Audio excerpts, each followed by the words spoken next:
विश्व में बहुत सारे ऐसे देश हैं जहां पर प्रॉपर मुद्रा की व्यवस्था नहीं है। उनका विकास की रफ्तार बहुत कम है, वहां पर पूंजी का प्रवाह नहीं है और खासकर प्रथम और द्वितीय विश्व युद्ध के बाद ये स्थितियां पैदा हुई थी। तो द्वितीय विश्व युद्ध के बाद पूरी विश्व की अर्थव्यवस्था चरमरा रही थी। कुछ देश जो पावरफुल देश थे जैसे जो अमेरिका, रूस, इंग्लैंड, उनके पास तो प्रॉपर पूंजी थी, लेकिन बहुत सारे ऐसे देश हैं जिसकी हालत बहुत खराब थी, उनको सहायता की जरूरत है। ऐसे में एक मुद्रा कोष की स्थापना की गई। किस तरह से जो विकसित देश है जिनके पास पूंजी ज्यादा है, वो सक्षम है, उन लोगों ने आपस में मिलके एक ऐसा संगठन तैयार किया ताकि अविकसित या विकासशील या फिर अविकसित देशों की मदद की सके, और वो है अंतर्राष्ट्रीय मुद्रा कोष, IMF, इंटरनेशनल मॉनेटरी फंड। और इसकी स्थापना की थी विश्व में अल्पकालीन मुद्रा के प्रवाह को बनाए रखने के लिए, अल्पकाल के लिए, ठीक है ना, लॉन्ग टर्म के लिए, अल्पकाल लिए लगभग 1 दिन से लेके 3 साल तक के बीच के मुद्रा को देने के काम करती है। और इसके बीच का वो क्या है उसको समझ लेते हैं कि अंतर्राष्ट्रीय मुद्रा कोष की स्थापना कैसे हुई। सबसे पहली बात तो है, जैसे प्रथम विश्व युद्ध खत्म हुआ था, पूरे विश्व में जो गोल्ड स्टैंडर्ड सिस्टम था उसके व्यापार और भुगतान जो है टूट गया। मतलब गोल्ड स्टैंडर्ड सिस्टम जो है बेकार हो गया, खत्म हो गया। और गोल्ड स्टैंडर्ड सिस्टम के खत्म होने से विश्व में अंतर्राष्ट्रीय जो व्यापार चल रहा था उसके लेन देन में काफी परेशानी आनी शुरू हो गई। द्वितीय विश्व युद्ध के बाद विदेशी विनिमय और व्यापार के क्षेत्र में अव्यवस्था ही पैदा हो गई। प्रथम विश्व युद्ध के बाद द्वितीय विश्व युद्ध हो गया, उसके बाद तो और भी ज्यादा हालत खराब हो गई। उसके बाद विश्व के बहुत सारे देशों ने देखा कि गंभीर समस्याएं उत्पन्न हो रही है लेन देन के लिए, तो उन्होंने क्या किया, इस समस्या को निपटाने के लिए आपस में एक मीटिंग किया, और वो मीटिंग किया ब्रेटन वुड्स नामक एक जगह पर। और यहाँ पर विश्व के सारे बड़े देशों के प्रतिनिधि इकट्ठा हुए। उन्होंने उस समस्याओं के बारे में विचार विमर्श किया, और विचार विमर्श करने के बाद वहां पर 2 अंतर्राष्ट्रीय संगठनों की स्थापना की गई, जिसमें से एक है अंतर्राष्ट्रीय मुद्रा कोष IMF, जिसकी स्थापना 27 दिसंबर 1945 को वॉशिंगटन में हुई। ये एक अंतर्राष्ट्रीय मौद्रिक सहयोग संगठन है ताकि विश्व में मुद्रा के सहयोग की स्थापना की जाए, अल्पविकसित देशों के विकास के लिए कार्य किया जा सके। और इसने इसकी स्थापना के बाद अपना काम 1 मार्च 1947, ठीक 2 साल के बाद से करना स्टार्ट किया, क्योंकि बहुत सारे लोग उसमें जुड़े थे, इनकी दशा और दिशा सुधारनी थी, कई सारी बातें थी। तो अंतर्राष्ट्रीय मुद्रा कोष की स्थापना के जो प्रमुख उद्देश्य थे, इसमें सबसे पहला था अंतर्राष्ट्रीय मौद्रिक सहयोग की स्थापना। इसके लिए कोष विशेषज्ञों का एक दल रखा जाता है जो अंतर्राष्ट्रीय मौद्रिक समस्याओं के समाधान के लिए समय समय पर सुझाव देता रहता है कि विश्व में जो मुद्रा की समस्या उत्पन्न हो रही है, चाहे वो विकसित देशों की हो, चाहे वो अल्प विकसित देशों की हो, या फिर वो विकासशील देशों की है, उन समस्याओं का किस प्रकार से समाधान और किस प्रकार से मौद्रिक सहयोग किया जा सकता है। संतुलित अंतर्राष्ट्रीय व्यापार को बढ़ाने के लिए कोष के अनुसार मुद्रा कोष का कोई भी सदस्य कोष की अनुमति के बिना अंतर्राष्ट्रीय लेन देन या भुगतानों पर कोई बंधन नहीं लेगा। ओपनली लेन देन कर सके, किसी प्रकार के विनिमय दर में या किसी प्रकार के लेन देन में कोई भी देश अपनी तरफ से, जो मुद्रा कोष का सदस्य है, अपने तरफ से कोई बाधा उत्पन्न नहीं करेगा। विनिमय स्थापित करने के लिए, जैसे कि मैंने कहा, प्रथम और द्वितीय विश्व युद्ध के बाद विनिमय दर के स्थायित्व को टूट गया था, क्योंकि स्टॉलमैन प्रणाली खत्म हो गई थी। ब्रेटन वुड्स प्रणाली में भी बहुत सारा जोखिम था। इस चीज को ध्यान में रखते हुए कि ऐसा निर्णय किया गया, सदस्य बनने के समय ही प्रत्येक देश की विनिमय दर SDR में निर्धारित की गई, और 15 अगस्त 1971 से पूर्व प्रत्येक सदस्य देश की विनिमय दर स्वर्ण और डॉलर में निर्धारित की जाती थी।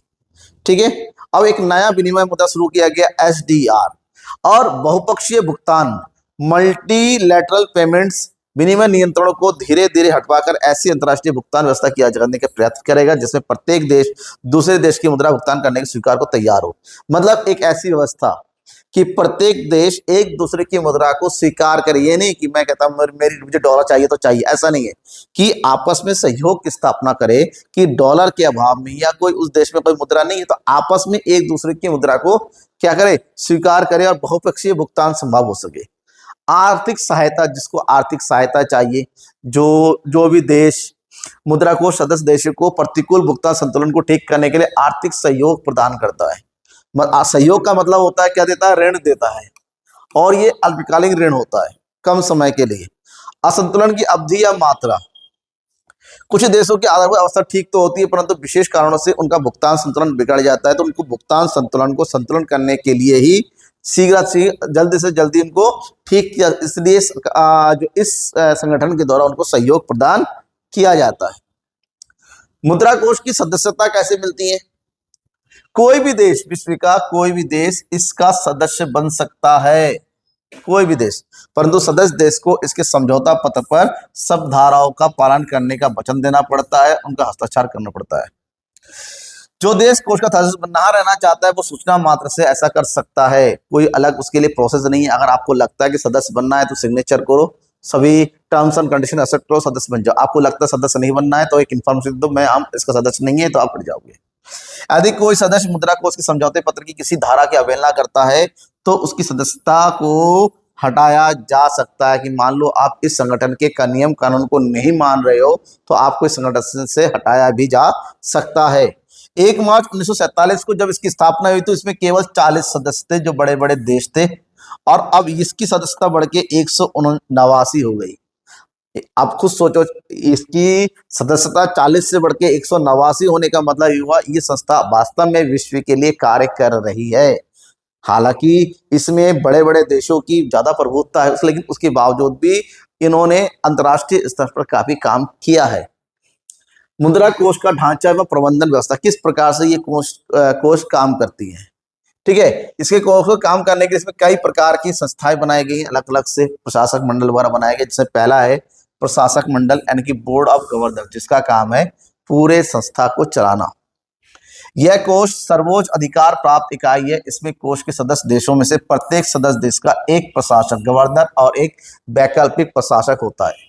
तो मतलब हर जो भी इसका सदस्य है, हर देश का एक सदस्य इसका प्रशासक होता है और एक वैकल्पिक होता है उसकी जो प्रशासक की अनुपस्थिति में कार्य करता है। ठीक है, प्रशासक मंडल का मुख्य कार्य कोष की नीतियों को निर्धारित करना है, सदस्य देशों के अनुदानों को संशोधन करना है, नए सदस्य देशों के प्रवेश देना है, सदस्य देशों की मुद्रा की क्षमता निर्धारित करना है। ये सब उसका कार्य है, मतलब पूरे टॉप लेवल का जो नियमन करने का कार्य है। प्रशासक मंडल वर्ष में एक बार बैठक होती है और इस मंडल ने अपने बहुत सी शक्तियों का कार्यकारी निदेशक मंडल, अब बाद में इसकी जगह पर एक नया मंडल स्थापित किया गया, कार्यकारी निदेशक मंडल।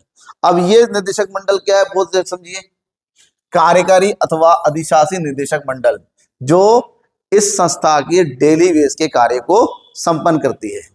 निदेशक मंडल प्रशासनिक एवं नीति संबंधी मामलों पर निर्णय लेता है, कोष की वार्षिक रिपोर्ट को जारी करता है, सदस्य देशों और महत्वपूर्ण मुद्दों पर वार्ता करता है और सदस्य देशों की अंतर्राष्ट्रीय वित्तीय स्थिति को रिपोर्ट करता है कि कौन से देश में कितना वित्त दिया गया है, उस देश की सक्षमता कितनी है, उससे कितना वित्त लिया जाना चाहिए, सब बातों के बारे में वो लोग एनालाइज करती हैं।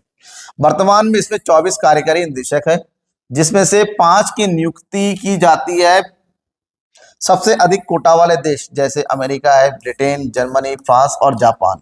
5 देश के द्वारा 24 कार्यकारी देश में 5 की नियुक्ति इन 5 देशों के द्वारा की जाती है सबसे पहले, और उसके बाद जो बच्चे हैं उसमें से एक निदेशक की नियुक्ति सऊदी अरब देशों के द्वारा की जाती है, क्योंकि इनकी साख सबसे ज्यादा है, बहुत पैसे वाले लोग हैं, तो उनकी तरफ से एक है।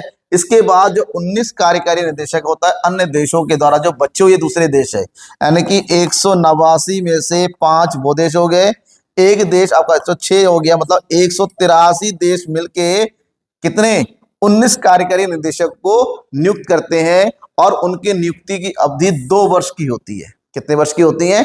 2 साल के लिए काम करते हैं। निदेशक मंडल एक प्रबंध निदेशक का चुनाव करता है जो इस पूरे निदेशक मंडल का क्या होता है, अध्यक्ष होता है, और इसके साथ ही वो कोष कार्यालय का प्रमुख भी होता है, मतलब पूरे इस इंटरनेशनल मॉनेटरी फंड का सबसे बड़ा अधिकारी होता है, सबसे बड़ा चीफ होता है, और वो बाद में अपना एक सहायक प्रबंध निदेशक की भी नियुक्ति करता है। और यह निदेशक मंडल हफ्ते में कई दिन बैठकें करता है, कोष प्रबंध और स्टाफ द्वारा तैयार किए गए प्रस्तावों को विचार विमर्श करता है और आगे के निर्णय किए जाते हैं। इसके बाद एक होता है अंतर्राष्ट्रीय मौद्रिक एवं वित्तीय समिति IMF कमेटी। ये एक सलाहकारी कमेटी संस्था है जिसका प्रशासक मंडल के 24 सदस्य होते हैं। ठीक है, जो प्रशासक मंडल होता है ना उसी के 24 सदस्य यहाँ पर होते हैं। ये इसमें मंत्री और समकक्ष श्रेणी के लोग होते हैं जो अपने अपने देशों की प्रतिनिधि करते हैं और निदेशक मंडल के होते हैं उसी में शामिल होते हैं। इसकी एक साल में 2 बैठकें होती हैं, जिसमें देश के जो अपने मंत्री, चाहे वित्त मंत्री हो, कोई ना कोई मंत्री इसमें जाता है। हर साल ये होता है 2 बार। ये अंतरिम समिति प्रशासक मंडल को अंतर्राष्ट्रीय मौद्रिक प्रणाली, सदस्य देशों के अंशदान समझौता धारा के संशोधन इत्यादि मामलों में सलाह देती है। सलाहकार है, सलाह देती है कि ऐसा होना चाहिए, ऐसा होना चाहिए। और ये अंतरिम समिति निदेशक मंडल को, अंतरिम यहाँ पर हो जाएगा, अंतरिम समिति को भी मुद्दों पर सलाह देती है। मतलब इसका काम है विभिन्न देशों से जो मौद्रिक प्रणाली है या मौद्रिक उपाय है जो भी पैदा होता है उससे रिलेटेड सलाह देना, किसको? निदेशक मंडल को। उसके बाद है एक विकास समिति, डेवलपमेंट कमेटी। यह अंतर्राष्ट्रीय मुद्रा कोष एवं विश्व बैंक की संयुक्त समिति है, क्योंकि जो 2 संस्था स्थापित हुई थी, मैंने कहा था, एक अंतर्राष्ट्रीय मुद्रा कोष और एक विश्व बैंक। दोनों ही, अंतर्राष्ट्रीय मुद्रा कोष जो है अल्पकालिक ऋण प्रदान करने के लिए होता है और विश्व बैंक जो है दीर्घकालिक ऋण प्रदान करता है। और इन दोनों की एक संयुक्त समिति होती है जिसको बोलते हैं विकास समिति, और विकासशील देशों के वास्तविक संसाधनों के हस्तांतरण पर विचार करती है। विकासशील देशों के विकास के लिए इसको बनाया गया था। और इस समिति में 24 देश होते हैं और जो इस कोष और बैंक के प्रशासक होते हैं, जो इन दोनों के से जुड़े होते हैं। इसकी वर्ष में 2 बैठकें होती हैं और ये समिति कोष, बैंक को विकासशील देशों को दी जाने वाली सहायता के मुद्दे पर विचार विमर्श करती है। मतलब बेसिकली विकासशील देशों का विकास कैसे किया जाए उसके ऊपर ये विचार विमर्श करती है। अब बात यह है कि मुद्रा कोष के पास पैसे कहां से आते हैं, इनका जो है आर्थिक साधन क्या है। तो बात यह है कि प्रत्येक सदस्य देशों का अंशदान निर्धारित किया जाता है। पहले सबसे पहले पूरे मुद्रा कोष का कितना टोटल होता है, उसके बाद सदस्य देशों के कैपेसिटी के अकॉर्डिंग सबका अंशदान होता है। मुद्रा कोष का सदस्य बनने से पूर्व प्रत्येक देश का अंशदान निश्चित कर दिया जाता है कि कौन कितना पैसा कंट्रीब्यूट करेगा। जब तक कुल मत शक्ति का 80% पक्ष ना होता अंशदान में परिवर्तन नहीं किया जाता है। मतलब किसी को चाहता है कि उसका अंशदान कम किया जाए या फिर उसका अंशदान बढ़ा दिया जाए, तो उस केस में जितने भी सदस्य 80% सदस्य सहमत होने चाहिए कि हाँ, सामने वाले का कंट्रीब्यूशन बढ़ाया जाए या फिर घटाया जाए। प्रारंभ में मुद्रा कोष के सदस्य 1000 करोड़ डॉलर पर निर्धारित किया गया था और यह व्यवस्था की गई थी प्रत्येक देश अपने अंशदान का कम से कम, जितना भी उसका कंट्रीब्यूशन होता है उसका कम से कम 25% अपने देश की स्वर्ण और डॉलर निधि में, दोनों सोने में देगा और डॉलर में 10% देगा। ठीक है, मतलब ये हुआ कि या तो अपने देश के हिसाब से या डॉलर के हिसाब से, अपने देश के हिसाब से 25% गोल्ड और डॉलर के हिसाब से 10% जो है वो कंट्रीब्यूट करेगा कंपलसरी। 1976 में मुद्रा कोष द्वारा स्वर्ण की भूमिका को खत्म कर दिया गया, मतलब गोल्ड खत्म हो गया और यह प्रावधान रखा गया सदस्य देश अपने अंशदान का 75% अपनी मुद्रा और शेष 25% किसी भी मुद्रा के रूप में रख सकता है। मतलब भारत जो अगर 1000 रुपए जमा करना है, 1000 रुपए में से 750 रुपए वो रुपए में जाएगा और जो 250 है वो डॉलर या किसी दूसरे करेंसी में जमा करवा सकता है, लेकिन जमा तो करवाना पड़ेगा। पहले गोल्ड जमा करवाना पड़ता था, अब कैश जमा करना पड़ता है। कोटा, हर देश का अपना अपना कोटा होता है। 24वीं कोटा समीक्षा के उपरांत 13 दिसंबर 2016 को IMF के 189 सदस्य देशों में सम्मिलित कोटा का आकार 668 बिलियन SDR, लगभग 493 बिलियन अमेरिकी डॉलर कर दिया गया और एक SDR की कीमत है 1.35478 अमेरिकी डॉलर। मतलब SDR एक अलग से वो बनाया गया है, कोटा बनाया गया।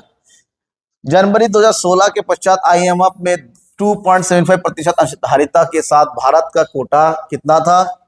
13,114.40 मिलियन SDR और IMF कोटा का आधार भारत का 8वां स्थान है। और भारत IMF में कितना कोटा के अकॉर्डिंग कितना पोजीशन पे? 8 पोजीशन पे है। और टॉप 5 बड़े देश 25 जनवरी 2016 के अकॉर्डिंग अमेरिका, जापान, चीन, जर्मनी और फ्रांस रहे। हालांकि 2016 का डेटा है और अब चल रहा है 2026, तो इस कोटे में हो सकता है थोड़ा सा चेंज हो गया है। ठीक है, मैंने उतना ध्यान नहीं दिया है, तो इस कोटे में थोड़ा सा हो सकता है चेंज हो सकता है। ठीक है, वो आने वाले टाइम में मैं आपको बता दूंगा। अंतर्राष्ट्रीय मुद्रा कोष द्वारा कौन कौन सी सुविधाएं प्रदान की जाती है? तो अगर इसकी सुविधाओं की बात करते हैं, सबसे पहले है अंश सुविधाएं, जिसमें रिजर्व अंश और साख अंश होता है। विस्तृत कोष सुविधा दिया जाता है। पूरक वित्तीय सुविधा दी जाता है, मतलब जो सदस्यों को फैसिलिटी मिलती है। इसके अलावा कुछ विशेष सुविधा मिलती है, जैसे तेल की सुविधा, क्षतिपूरक, आकस्मिक वित्तीय सुविधा, जैसे सुरक्षित भंडार, ट्रस्ट कोष, ऋण लेने का सामान्य प्रबंध किया जाए, संरचनात्मक समायोजन सुविधा। कई प्रकार की सुविधा सदस्य देशों को दिया जाता है ताकि उनकी वित्तीय स्थिति मजबूत हो सके। नियमित सुविधाएं, ये सुविधा लगातार मिलती रहती है। नंबर 1 है अंश सुविधा। ऐसी सुविधाएं रिजर्व अंश एवं साख अंश में विभाजित की जाती हैं। मुद्रा कोष से ऋण लेने के अधिकार को अंश ऋण कहते हैं, मतलब हर किसी का अंश ऋण फिक्स होता है कि कौन सा देश कितना ऋण ले सकता है। ठीक है, किसी सदस्य देश के ऋण लेने का अधिकार 5 पंक्तियों में, टायर्स में, ट्रांसेस में बटा होता है और 5 प्रकार के ऋण इसमें ले सकता है। सबसे पहले प्रथम पंक्ति को 1971 के पूर्व स्वर्ण पंक्ति कहा जाता था। इसके बाद इसे रिजर्व पंक्ति कहा जाता है, मतलब 5 लेयर में 1 2 3 4 5, इसको कहा था गोल्ड ट्रांस। ठीक है, रिजर्व पंक्ति के अंतर्गत कोई देश जो ऋण ले सकता है वो उस देश के कोटा और मुद्रा कोष के पास उस देश की मुद्रा मात्रा के अंतर के बराबर होता है। मतलब जो उसका कोटा है, मान लो कोटा 1000 रुपये जमा करना है और उस देश ने अगर 800 करोड़ जमा कर रखा है तो उसको 200 करोड़ का ऋण दिया जा सकता है। ये ऋण किसी भी समय लिया जा सकता है, इसके लिए मुद्रा कोष जांच नहीं करता। मतलब ये डिफरेंस होता है, आपका कोटा निर्धारित कितना है और आपने कितना पैसा जमा कर रखा है, उसके बीच का जो डिफरेंस होता है उसका ऋण आपको मिलेगा। साख पंक्तियों की संख्या 4 होती है। इसके बाद प्रत्येक पंक्ति सदस्य देश के कोटा के 25% के बराबर होती है। कोटा एक है और इसका 25% कोई भी देश क्या कर सकता है, ऋण ले सकता है। ये ऋण लेने की सुविधा होती है और ये कभी भी ऋण लिया जा सकता है, अपनी जरूरत के अनुसार कोई भी देश ले सकता है। इसके अलावा कुछ सुविधा अलग से होती है, विस्तृत सुविधा। इसके अंतर्गत कोष मध्यकालीन कार्यक्रमों में सहायता देता है। सामान्य रूप से ये 3 या 4 साल की अवधि के लिए होता है, उससे ज्यादा अवधि के लिए ये ऋण नहीं देता है। ठीक है, कोष द्वारा निर्धारित कार्यक्रम परियोजना की, मतलब यहाँ पर जो भी आप कार्यक्रम के लिए पैसा लेना चाहता है उस कार्यक्रम की पूरा विस्तृत ब्यौरा उस कोष को जमा करना होता है कि मुझे इस कार्य के लिए इस, जैसे भारत सबसे ज्यादा ऋण ले रहा है रेलवे के डेवलपमेंट के लिए, तो पूरा का पूरा वाउचर दिया जाता है कि अब मुझे ये कार्य करना है, इस कार्य के लिए इतने पैसे चाहिए, और मुद्रा कोष उसको एनालाइज करती हैं और बाद में 4.5 से 10 वर्ष तक के लिए उसको ऋण दिया जा सकता है। पूरक वित्त सुविधा, साख ट्रेंच और विस्तृत कोष सुविधा के अंतर्गत जो ऋण किसी सदस्य को प्राप्त होता है, अगर उसके अलावा कुछ पैसा और दिया जाता है तो उसको वित्त सुविधा, पूरक वित्त सुविधा कहते हैं। और ये जो है फरवरी 1979 के बाद से दिया जाने लगा कि आपको एक्स्ट्रा पैसे की जरूरत होती है, उससे अगर पूरा नहीं हो पा रहा है तो अलग से ले सकते हो। इसके अलावा कुछ विशेष सुविधाएं प्रदान की जाती है, जैसे तेल सुविधा, ऑयल फैसिलिटी। और ये फैसिलिटी खासकर उन देशों के लिए बनाया गया था जिस देशों में तेल या तो खुद प्रोड्यूस नहीं होता है या थोड़ा बहुत होता है, इससे उस देश की पूरा काम नहीं हो पाता है। 1973-74 में पेट्रोलियम का कीमत 4 गुने से ज्यादा बढ़ गया था, जिससे जिस देश में तेल नहीं पाता वहां पर तेलों का रेट कई गुना ज्यादा बढ़ गया। और ऐसे में उस देशों की सहायता करने के लिए 74 और 75 में एक तेल सुविधा का सृजन अंतर्राष्ट्रीय स्तर पर किया गया कि उन देशों को वाजिब तेल प्राप्त हो सके। तो तेल खरीदने के लिए भी उनको अलग से ऋण प्रदान किया गया कि आपको इतने तेल की जरूरत है, अंतर्राष्ट्रीय स्तर पर इस तेल की कीमत इतनी है और उतनी मात्रा में उसको ऋण दिया जा सकता है। तो इसको तेल सुविधा कोष के नाम से जाना जाता है। क्षतिपूरक एवं आकस्मिक वित्तीय सुविधा, अगर किसी देश में अचानक कोई क्षतिपूर्ति, वो कोई नुकसान होता है, निर्यात आयात में कमी होती है तो उसकी पूर्ति की जाती है। आकस्मिक वित्तीय सुविधा, कोई भी संकट आ जाता है, मतलब युद्ध की छिड़ जाती है या फिर भूकंप आ जाता है, कोई भी नेचुरल डिजास्टर वगैरह आता है, तो उस समय भी उनको अलग से ऋण की सुविधा प्रदान की जाती है, जो कि 3.5 से 5 वर्षों के बीच में हो सकता है।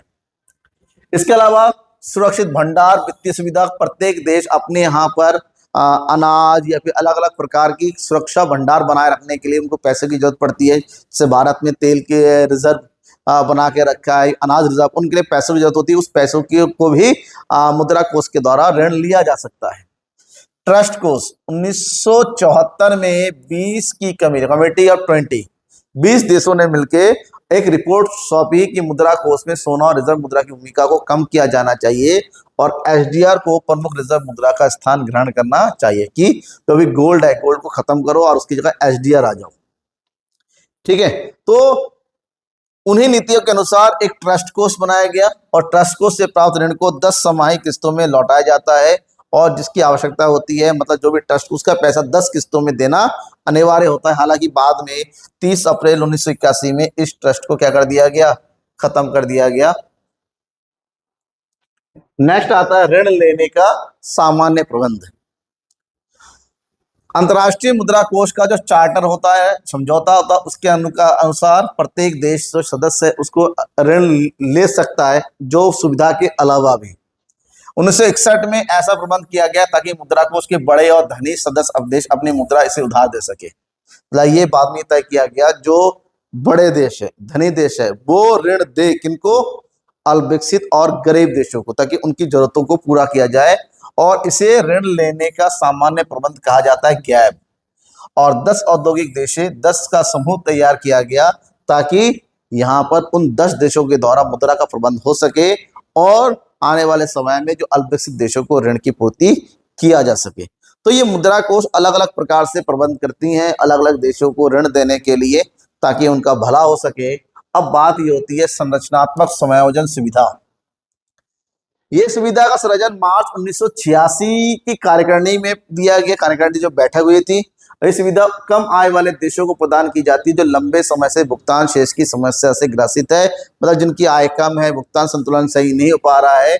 इसके अंतर्गत कुछ ऋण प्रदान किया जाता है जो इस कार्य के लिए होता है।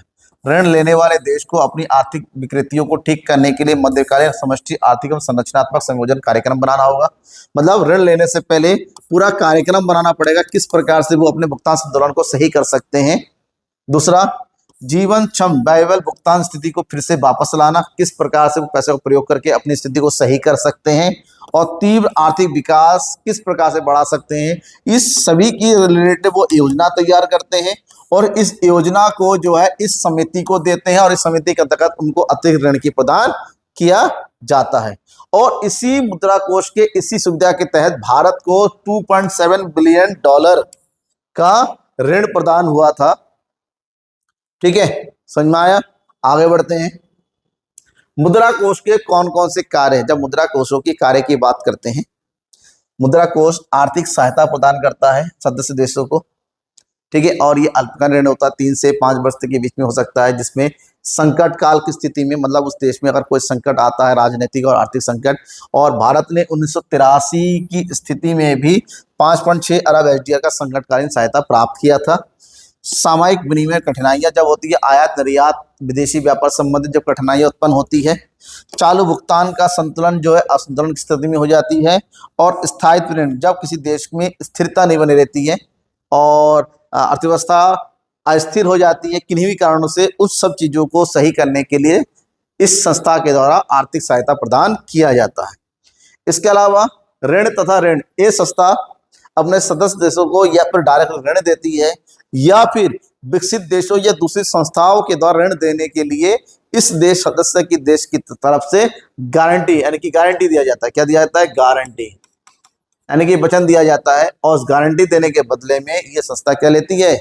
IMF एक कमीशन चार्ज करती है। इसके अलावा कुछ प्राविधिक टेक्निकल असिस्टेंट दिया जाता है, अपने प्रतिनिधि को भेजा उस देश में। मान लो किसी देश में कोई असुविधा हुई है, उस देश में असुविधा दूर करने के लिए अगर ऋण नहीं दिया जा रहा है तो अपने टेक्नीशियन लोगों को भेजती है, टीम भेजती है कि किस तरह से उस देश की अर्थव्यवस्था को सही कराया जाए, उस देश की परिस्थितियों को सुधारा जा सके, उसको प्राविधिक सहायता के नाम से जानता है। और ये वास्तव में अफ्रीकन देशों में बहुत ज्यादा हुआ है, बहुत सारे देशों में ये इनकी टीम गई है और उनको सही करने के लिए कार्य किया है। प्रशिक्षण कार्यक्रम, बहुत सारे देशों में मुद्रा कोष जो है, ये IMF जो है उनके प्रशासनिक अधिकारियों को, जो लोअर लेवल है या अपर लेवल अधिकारियों को ट्रेनिंग देने का भी काम करते हैं, किस प्रकार से मुद्रा से संबंधित नीतियों को क्रियान्वयन किया। इससे रिलेटेड पर्यावरण के प्रति जागरूकता, हालांकि ये केवल जो बड़े देश है अपनी कमियों को छुपाने के लिए पर्यावरण के प्रति जागरूकता के संबंधित जो ऋण वगैरह की व्यवस्था की गई। विश्व बैंक से सहयोग स्थापित किया जाना इसका काम है कि किस प्रकार से अल्पकालीन तथा दीर्घकालीन ऋण भी प्रदान किया है। दोनों ही एक दूसरे की पूरक संस्था है, IMF और विश्व बैंक, ध्यान में रखिएगा। विदेशी विनिमय नियंत्रण संबंधी सलाह किस प्रकार से देशों के द्वारा, सदस्य देशों के द्वारा विदेशी विनिमय का नियंत्रण किया जाए। ऐसा तो नहीं नियंत्रण दूसरे देशों के लिए नुकसान हो रहा है, ठीक है, क्योंकि ये हमेशा स्वतंत्र व्यापार को बढ़ावा देने का कार्य करती है। संरचनात्मक समायोजन सुविधा, अल्प आय वाले सदस्य देशों को रियायती दर पर अतिरिक्त भुगतान संतुलन सुविधा प्रदान करने की दृष्टि से मुद्रा कोष ने 1986 में इस कोष का प्रयोग किया था। मुद्रा कोष की रिपोर्टों का प्रकाशन करना, कि मुद्रा कोष जो कार्य करती है उसकी रिपोर्टों को प्रकाशित करना और सदस्य देशों को सुना कि हम ये कार्य कर रहे हैं, इस प्रकार से कार्य कर रहे हैं। अब इस मुद्रा कोष के कई सारे लाभ हैं। सबसे पहले इस कोष का प्रयोग करके सदस्य देशों में भुगतान संतुलन में सही करने के लिए सहायता प्राप्त होती है, राजनीतिक दबाव से मुक्ति मिलती है, विदेशी भुगतान को प्राप्त करने में सहायता प्राप्त होती है, अंतर्राष्ट्रीय आर्थिक संबंध तैयार होता है, क्योंकि जब लोग कोई ग्रुप बना के काम करते हैं सहयोग स्थापना होती है, विनिमय दरों को स्थायी स्थिर रखने का सहायता प्राप्त होती है, संकट का साथी है, जब कोई किसी देश में आर्थिक संकट आती है उस समय में इसको प्रयोग किया सकता है। इसके अलावा इस टेक्निकल नॉलेज प्राप्त करने में, अगर हमारे यहाँ पर तकनीकी कमी हमें कोई प्रयोग हमें नहीं मिलती है तो हम डायरेक्टली इस संस्था के साथ जुड़ के तकनीकी सहायता ले सकते हैं। अब अंतर्राष्ट्रीय मुद्रा कोष में कुछ डिसएडवांटेज भी है। सबसे पहला क्या है, ये द कंट्रीज ऑफ रिच है, क्योंकि यहाँ पर सबसे ज्यादा कंट्रीब्यूशन अमीरों का होता है और आप सबको पता है जिसके पास धन ज्यादा है और उसकी ही नीतियों का ज्यादा असर पड़ता है। तो ये पूरी की पूरी संस्था अमीरों का क्लब कहता है कि अमीर लोग पैसा देते हैं और बहुत ज्यादा ब्याज दर लेते हैं और गरीबों का शोषण करने का कार्य करती है। सदस्य देशों के अंशदानों का आधार वैज्ञानिक नहीं, किस आधार पर, क्योंकि कोई देश अगर भारत चाहे कि हमारा अंशदान बढ़ाया जाए तो कोई ना कोई इसमें अड़चने पैदा कर देती हैं। दीर्घकालीन ऋण सुविधाओं का अभाव होता है, यहाँ पर दीर्घकालीन ऋण दिया जाता है, अल्पकाल के लिए होता है। यहाँ पर भेदभावपूर्ण नीति अपनाई जाती है, व्यापार प्रतिबंधों को हटाने में असफल है। बहुत सारे देश में व्यापार प्रतिबंध आज भी लागू है, अपने ये बड़े देश खुद अपनी मनमर्जी करने लग जाते हैं। तरलता की समस्या का समाधान नहीं हो पाया है, पर्यावरण देशों की अवहेलना, क्योंकि इन्होंने हमेशा विकासशील देश, जब विकासशील थोड़ा तेजी से विकास करने लग जाते हैं, औद्योगिक विकास करते हैं, तो उनको पर्यावरण का हवाला देख के उनके कामों को रुकावट डालते हैं और अपने देशों में जो पर्यावरण को नुकसान पहुंचता है उसकी बात नहीं करते हैं। विदेशी तंत्र का दुरुपयोग होता है और सामाजिक और आर्थिक सुरक्षा प्रदान करने में ये देश असफल रही है। हालांकि जो भी हो, अंतर्राष्ट्रीय मुद्रा कोष ने पूरे विश्व में मुद्रा के सही समन्वयन के लिए कार्य किया है, बहुत सारे देशों को उसका फायदा पहुंचा है और भारत को भी मुद्रा कोष का बहुत ज्यादा फायदा मिला है। 1991 में मिला है, 1983 में मिला है, 2002 में मिला है और आज भी मुद्रा कोष के द्वारा भारत को बहुत बड़ी सहायता मिलती रहती है जब भी जरूरत हो। ठीक है, कैसा लगा आपको ये क्लास, क्या ये आपके लिए इंफॉर्मेटिव है? अगर है तो लाइक करके शेयर कर दो, कोई डाउट है तो कमेंट करके बताइए। Thank you and bye.